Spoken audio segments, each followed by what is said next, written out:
Здравейте! Днес ще говорим за основните фактори на производството. Целта на всеки предприемач е да създаде бизнес, предприятие, което от една страна да задоволява потребностите на обществото от стоки и услуги, а от друга страна да носи печалба. За да изпълни тази функция, предприемачът има нужда от определени ресурси. Какво представлява ресурс? Ресурсът е всичко, което може да се използва за производството. Например, природни богатства, човешки усилия, технологии, пари.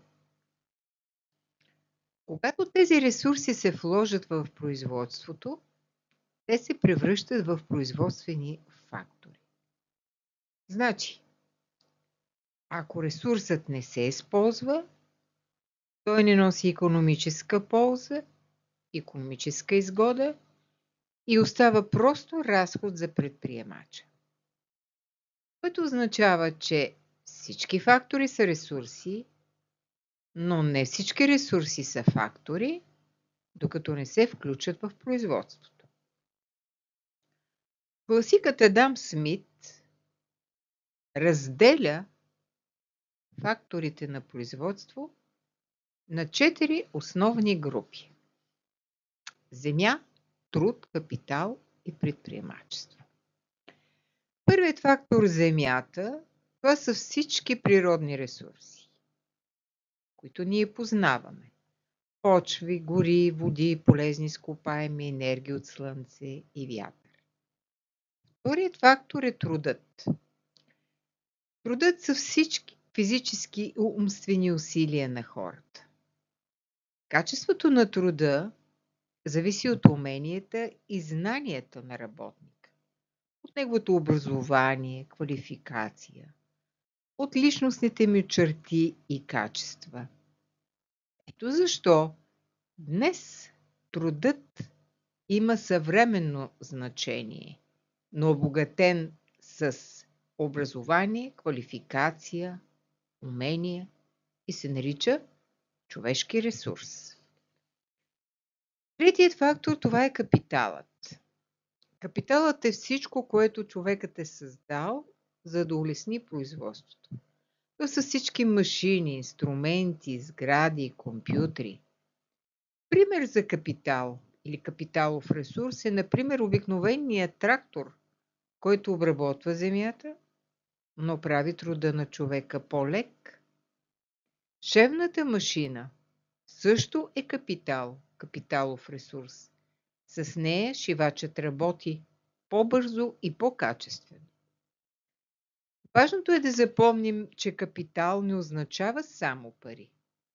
Капиталовите ресурси непрекъснато се развиват, усъвършенстват, еволюират, защото човекът инвестира в тях, усъвършенства ги, развива ги. Четвъртият фактор – това е предприемачеството. Предприемачът с неговите умения да поема риск, да организира, да ръководи, да управлява, той обединява земята, труда и капитала. Именно предприемачът е този, който измисля нови идеи, търси нови начини да ги реализира. Или ако трябва да обобщим, земята дава ресурсите. Трудът – това е човешкото усилие. Капиталът са средствата, създадени от хората. Предприемачеството е организацията и риска. Четирите основни групи фактори – земя, труд, капитал и предприемачество – се разделят още на първични и вторични. Първичен, основен фактор означава този, който е създаден от само себе си, съществува естествено. Такъв фактор са земята и трудът. Когато се комбинира земята и трудът, се създава капиталът. Ето защо той е вторичен, производен фактор. Всички фактори на производство имат смисъл, когато се използват активно.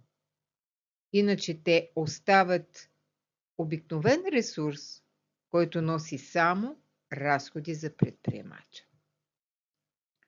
Успешният бизнес, успешният предприемач зависи не само от наличието на ресурси, с които той разполага, но от умението да се комбинират правилно, да се управляват и да се използват знанията, иновациите, уменията за създаване на стоки и услуги, които обществото иска, а и да осигурят печалба, която бизнеса иска.